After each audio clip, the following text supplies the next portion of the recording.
naye kati mukama wange baani be mutambudde nabo overtime mu kintu kino boyinza okugamba oyo twalinga naye yatendewalirwa n'akoma Samuel ne babadde ku level y'aba foot soldier oba byonna Kasavu Kanyama kyogere nga bwe kikujjira. Teri muntu gwe nalinjagadde negomba mobilization skills ze asinga Betty Kamya. Watambula nnyo naye Betty oyo. Betty twali naye mu FDC. Yes. Betty nga she was a very good mobilizer. Ate nga respecting nnyo abalwanyi ba foot soldier. Betty ku Buteeru ewaka wa buli mwana ekiriyo mu FDC nga foot soldier. Naye Betty Kamya shocked us so much. Nti bwacha kumacha nga ye yali in charge of orienting those who have been freshly recruited to the struggle. N'abanyonnyola n'abafokasinga government eno obubi bw'omuntu gwe bayita Museveni obubi bw'omuntu gwe nekyatwewuunyisa lwacha Betty ng'alangiridde nti agenze mu NRM ne bamuwa obwa minister. Very few of us could believe it. Omulala twali tuli awo wale musajja bali bamuyita Lubalamira Lulanga. Meja ate yalina activist nga Meja Lubalamira Lulanga ye omu ku bantu abaali bakunyumiza betrayal gye yafuna with the person of Museveni and his regime. N'agamba kakati mwe mukyali baana bato muyinza okudisibwa obusente naye ne bakuwa sente ezo era sente nawe n'okumatiza n'olabanga olina omuntu bwacha kumacha ne tusoma eggulire Lubalamira Lulanga has joined the NRM. Few of us could believe it until when we heard from him. Gagamba, you know, I've lived with HIV for so long, and in opposition, I cannot get medications enough, so I have decided to join where. Nenga Lubalamira Lulanga yagenda okuyingira opposition nga mulwadde. He has always been confessing. Kakati ng'alinga agamba nti abaina bamutuukiridde yajjukidde nti nno eddagala teriri mu opposition liri mu so disappointed. Mu Luganda tukiyita kupalapalanya. Kupalapalanya kujingirira. Osewo ensonga. Omuntu omulala yali Anita Amongo oyo yennyini. Mwabirako naye mukyukakyuka. Anita Amongo mwemba mwogerako abasinga bagamba Habibu obeera emotional bw'oyogerako ku Anita Amongo. Anita gwali mwaka gwa 2017 ennaku z'omwezi 3 ojjukira ntwali naye mu FDC. Anita yali Secretary for Treasury in charge of fundraising. Mu 2016 najja avuganya ebukedia kuuma ne MP position ku independent ticket. Anita etteeka lya FDC mu constitution ligamba when you contest independent you cease to then be you cease to be a member. N'agamba me I'm still a member to the FDC much as the constitution writes me off and I will continue serving in all activities of the party. I've won the seat. I'm a member of parliament. I will also be contributing equally. Ngaba member abali ku ticket ya FDC. Era yali contributing. Yakikola. Activities za kibiina nga teri amusookawo. Kumbe nga musota. Nze ntegeera nti musota. 2017 tuli musango akatolu bwamu. Naku z'omwezi ali 3. Through one of my comrades ankubira essimu agakunsinkagana. Wali budde bwa kiro saawa 2 kitundu. Andagiridde ku hoteli side awo Masana round about junction yawo. Wawo ki hoteli kiriko erinnya resort something. Kakati ngenda mwezi kyogwo omwezi ogusooka January naku z'omwezi nga 3 mu 2017 bwe natuuka ku mmeeza bweti kyali wange atudde wano ntuula ku mmeeza ngenda okulaba omukazi omweru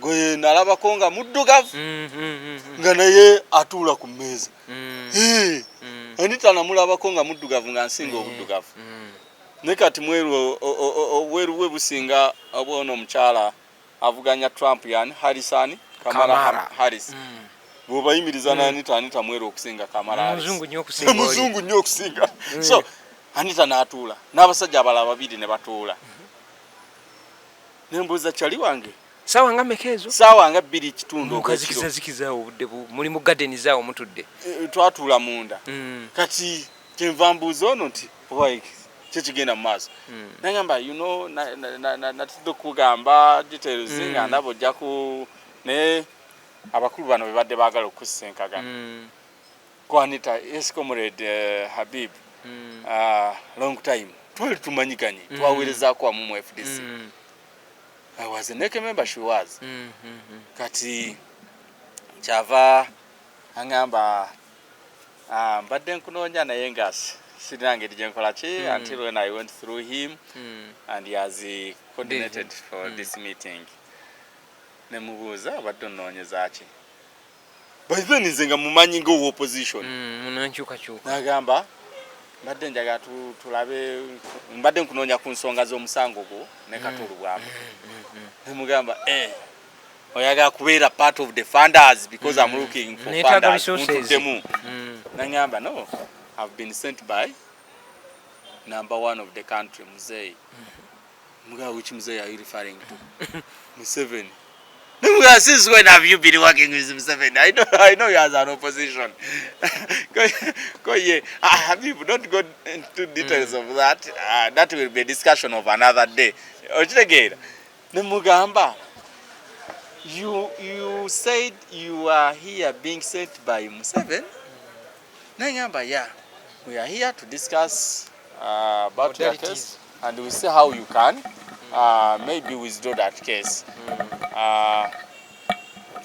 Nemubuuza, what interest would Muzei be having in my case?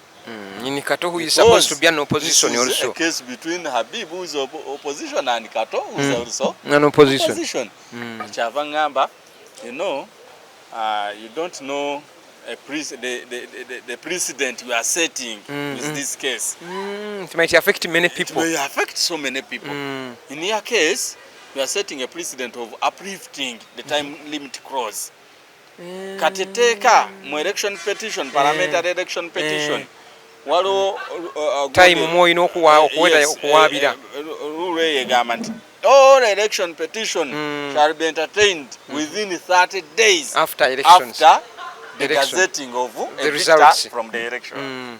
Again, kati nze nali ngenze nga wayise emyezi 7 era nga koti ekukiriza Kato nga amaze okukola ki okugazetingibwa zennaku nga 210 plus kati tugenze mu battle Kato ye yali alese team y'abaloya nga argument yabwe eri ku kintu kimu.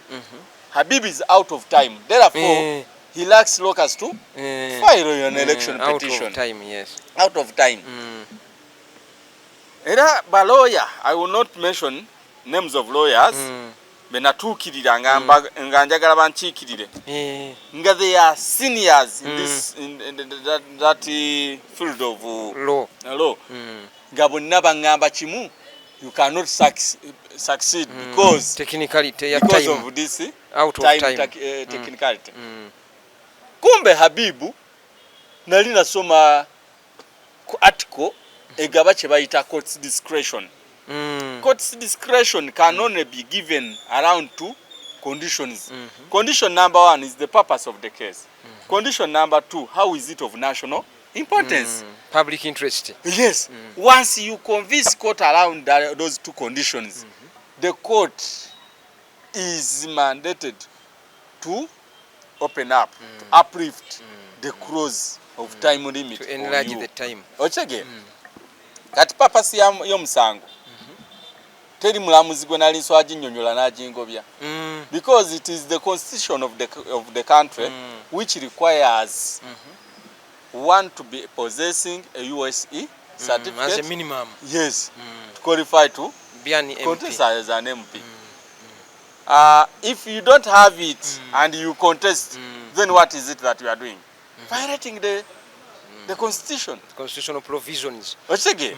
Terigo so agamba nti nze wano kulwanira ekitibwa kya ssemateeka waffe. N'agamba that is not a purpose enough.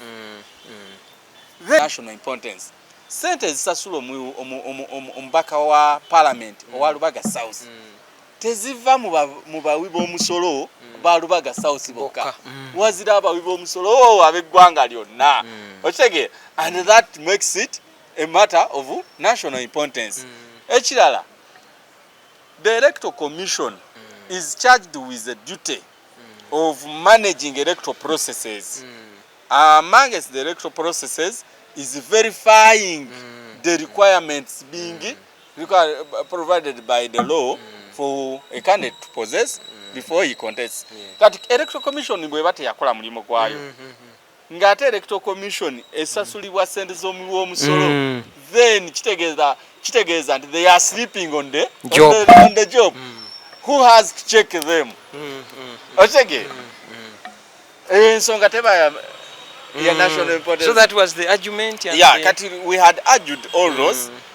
Nga court nga katala ba kintu kigenda. Yes, court ne allocate ennaku z'omwezi nga 5 January 2017 to hear the case, to give the ruling whether it is enlarging the time or not. Okay. Kati state we studying ne arguments that twali tulese twali tuleyinze down ne authority Council wonga sema Isaac twali tuleyinze down sema kade Isaac ne Kibirango Peter. Okay. Council Kibirango Peter bw'obojjukira bulungi.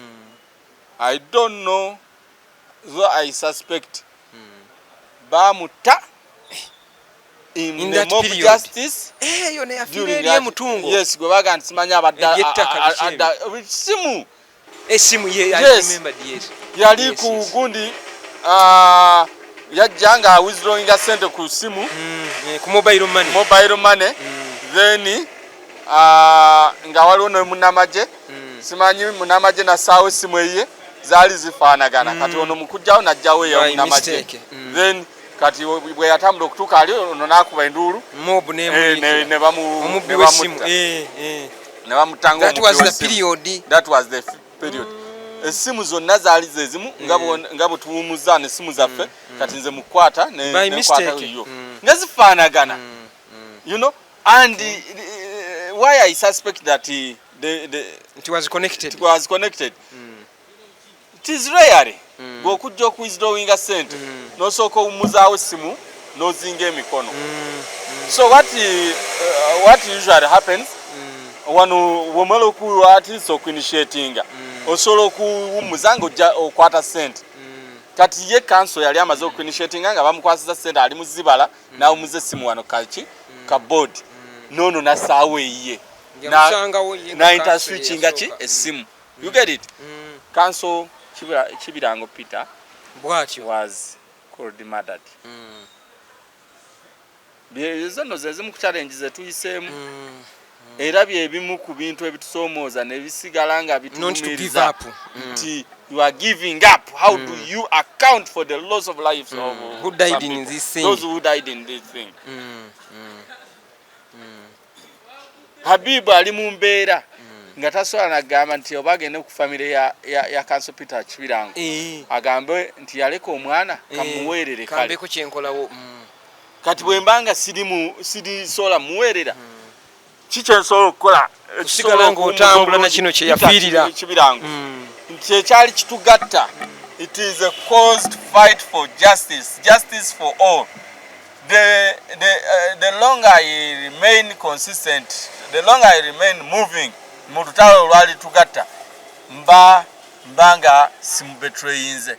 So kati mu mbeera eyo yensonga lwaki tusigala nga tukola ki tutambula. Kakati yes bali baaloketi nze twali tulese authority okuva mu India. Authority eyo yaliwo mu 1920 in India, where a member of parliament era naye yali challenged ku grounds za lacking academic credentials. Era naye bali yali abali balwanagana naye bali babekiseemu ku kawaayiro ka time limit nga bakozesezza article ya court discretion. Court nebagulirawo nebakkiriza bagende mu maaso basemeni suit. Mu India 1920 that authority we had tabled in before court. Kati state yali etegedde nti babadde ennaku z'omwezi nga 5 lwe bagenda okufuna ruling. Kati Habibu mumutuukirire I was doing a case before. Kati Anita agamba we are here to play a win-win game. Speaking to you now in that meeting. What do you mean by win-win game? You ask. Yes, Muzei has carried us with an offer to you of 300 million Uganda shillings. You win by taking that offer. Then Kato remains in parliament. And we save the others also. And he also wins by remaining in the parliament. The government also wins by its business remaining stable. Avoiding this presidency. Yes. Katine mubuza. What do you mean by the government's business remaining stable? Nangamba, if the president is set, it is most likely to affect so many other MPs in future election petitions and ministers. Nangamba, hey. Nagamba there are so many other MPs because a time frame relaxing. Out of time. So when you set a president, you open a Pandora's box. There will be so many activists abagenda okuvaayo nga buli lunaku basayo election petition. Hey, Mugamba, hope you are much aware that this is not a case for Buwemba Habib. This is a case where Buwembo is representing electorates of Lubaga South. Because Muteka lyali lisaba Buwembo okufuna emikono egitaka wansi wa 5 egy'abalonzi ba Lubaga South. Because I was not formally a contestant in the race. Most people think nti navuganya ne Kato olwo mu 2016. I hadn't. Twafuna butakanya ne Kato era nga buli political nze ngamba kati Kato you must pay. Had you supported him? Had you been his supporter in elections? Yes. Kato yatambulanga ku timu ya Dr. Besigye. It's correct. Yatambulanga ne Elias Lukwago. Baina TJ. Road Mayor. Truth and Justice. You know? Bali mu timu yemu. FDC yalinawo candidate ku olwo mu 2016. FDC yalinawo candidate. Yes. You didn't stand yourself? 2016? I did not. Not even a councillor? I contested as a councillor. And lost to who? Era Kato yabiyingiramu. Ye yakuvuluga akaluko. Yabivuluga ne kati ebyo byali nnyo personal service. So who took it? You lost it who? Bamuyita Juko Kayima Juko. Of which party? Nga wapate ki? Yali era mutijje naye. Yali munakyuka mu naye go alina flag. Waina flag. Yes, I had the flag of Badamba ne bagenda abannakabugo. Yes, that was kyali kiseera kya buli omu kugenda abantu bangi bayita mu kuolwa amasanyalaze gali mangi. Yes. Kakati ojja kunzijukiza nkuleetere obutakkaanya bwaffe bwava. Era kimene nje lukubuuza. Naye kati katumalirize Anita Amongo kubanga tubadde ku list y'abo aba disappointinga. Anita Amongo mugamba since I was not a contestant in that race. The law required me to have not less than 500 signatures of electors. Ensonga y'abantu. Support, yes. When I launching a campaign, collection of signatures. Nafune emikono emitwalo 2,225. Where the minimum was 500. Yes. So I was like, to my understanding, I'm a representative of the 22,500 electors who appended their signatures in support of this petition. Kino kintu kyabwe. Anita nangamba, no Habibu, you are just confusing yourself. If you were a representative of those people in this case, the case would be reading Buwemba Habib and others versus Katolu Bwama. But the case in court is Buwemba Habib versus Katolu Bwama. So it is your case.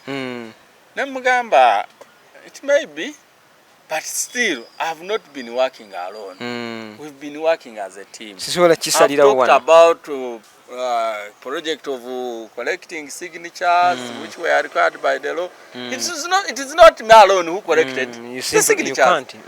There was a team. I have a team of lawyers who are representing me. They cannot just see that Habib was struck a deal. You know? Mugamba, let me at least have consultation 3 days to consult from the and team. Get back. Mugamba, Habib, no time to consult.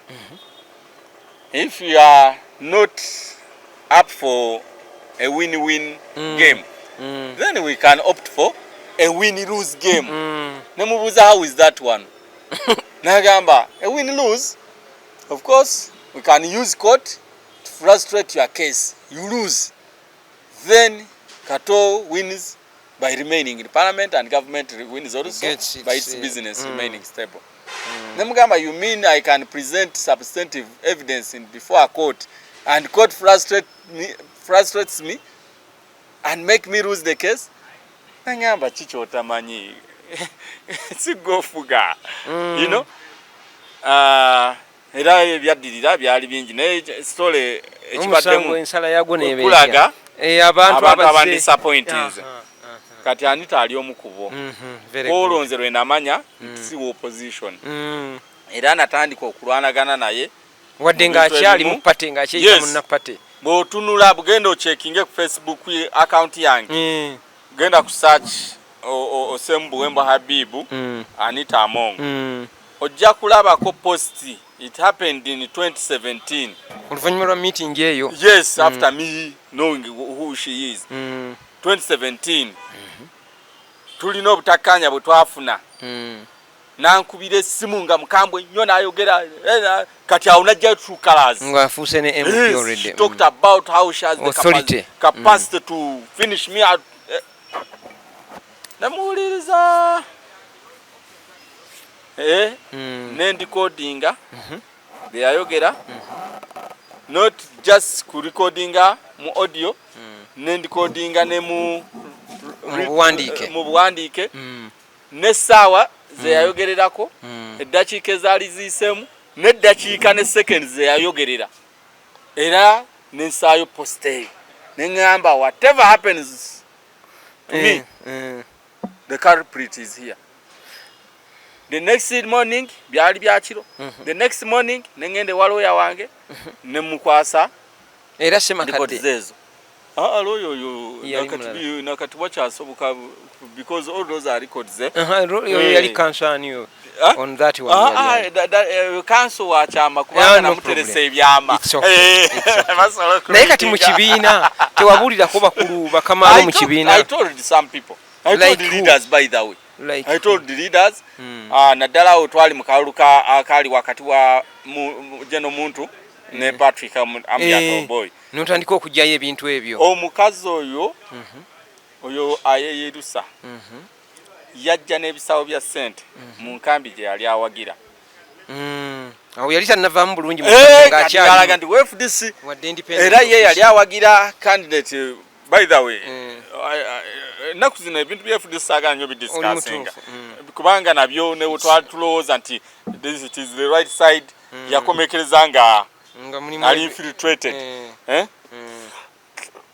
Anita by then yali awagira Jeno Muntu. Kati nga yaleeta sente as a sponsor. And some of us were so worried nga tugamba nti Anita gutuzudde. Sente si sente ze. Naye sente zirinawo ziva. So we should interrogate the interest and be careful of this money. In other words, mwe muyinza okulowooza nti you are dealing with Anita as someone who is either a friend or bade kumbe and not interests are trending because I was young. Comparing ne benali njogera nabo. I was anamacha compared to the period and the experiences in politics ebyange byali tebitwalibwa nnyo nga bikulu gwe n'ogenda ku record n'obyogera ngenda ku record ne tutano ne tubeerawo mu public